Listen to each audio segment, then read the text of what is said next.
ஏன்னா நாங்கள் வேலை பார்த்துருக்கோம். ஈவன் குளோபல் வில்லேஜஸில் நான் வேலை பார்த்துருக்கேன். என் கனாலில் நான் ஒர்க் பண்ணியிருக்கேன். நான் விஜய் டிவியில் கிட்டத்தட்ட ஒரு 6 இயர்ஸாக நான் ஒர்க் பண்ணியிருக்கேன். அப்படி இருக்கும்போது ஸோ நான் அவங்களுக்கு நான் ஒர்க் பண்ணியிருக்கேன். ஓகேங்களா? அண்ட் நான் என் புருஷன் கூட ஷோஸ்க்கு போகிறதோ போகாததோ இட்ஸ் அபவுட் மை செல்ஃப். உங்களால் முடிஞ்சதுன்னா 4 பேருக்கு நல்லது செய்யுங்க. But don't offend someone. நான் நிறைய கஷ்டப்பட்டிருக்கேன். அம்மா அப்பா விட்டு இங்கே வந்து சென்னையில் வந்து இருந்து 2 சீரியல் பண்ணி எனக்கு கிட்டத்தட்ட ஒரு 6 வருஷம் நான் உட்காந்து சாப்பிட்றதுக்கு எனக்கு அவ்வளோ கஷ்டமாக இருந்தது.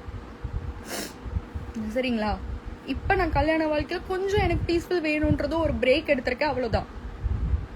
நீ வந்து புருஷன் காசுல வந்து உட்காந்து சாப்பிட்ற தண்ட சோறு தானே நீ. அஃப்கோர்ஸ் என் புருஷன் சம்பாதிக்கிறேன், என் புருஷன் காசுல உட்காந்து சாப்பிட முடியும். அதை விட்டுட்டு நான் ஊரா வீட்டு சாப்பாட்டில் நான் சாப்பிட முடியும்? I have the full rights to eat.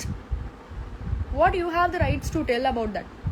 Siragadikka ஆசை சீரியல் நடிகர் வெற்றி வசந்த் கடந்த ஆண்டு நவம்பர் மாதம் பொன்னி சீரியலில் கதாநாயகியாக நடித்த வைஷ்ணவியை காதல் திருமணம் செய்து கொண்டார். இருவரும் காதலித்து வந்த நிலையில் பெற்றோர் சம்மதத்துடன் திருமணம் செய்து கொண்டனர். திருமணத்திற்கு முன்பு நடிகை வைஷ்ணவி சீரியலில் நடிப்பதை நிறுத்தி கொண்டார். இந்நிலையில் அவர் கதறி எழுது வெளியிட்டுள்ள வீடியோ பரபரப்பை ஏற்படுத்தியுள்ளது.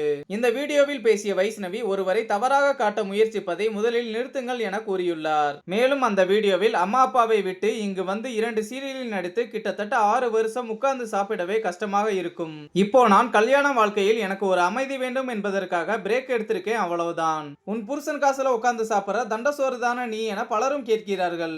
ஆமா, என் புருஷன் சம்பாதிக்கிறான், நான் சாப்பிடுறேன். அதை விட்டு நான் என்ன வேற ஒரு காசுலயா சாப்பிடுறேன்? அதை தவறாக பேச உனக்கு என்ன உரிமை இருக்கிறது என கோபத்துடன் பேசியுள்ளார். நடிகை வைஷ்ணவியை யார் இப்படி கூறியது என்பது பலரது கேள்வியாக இருக்கிறது.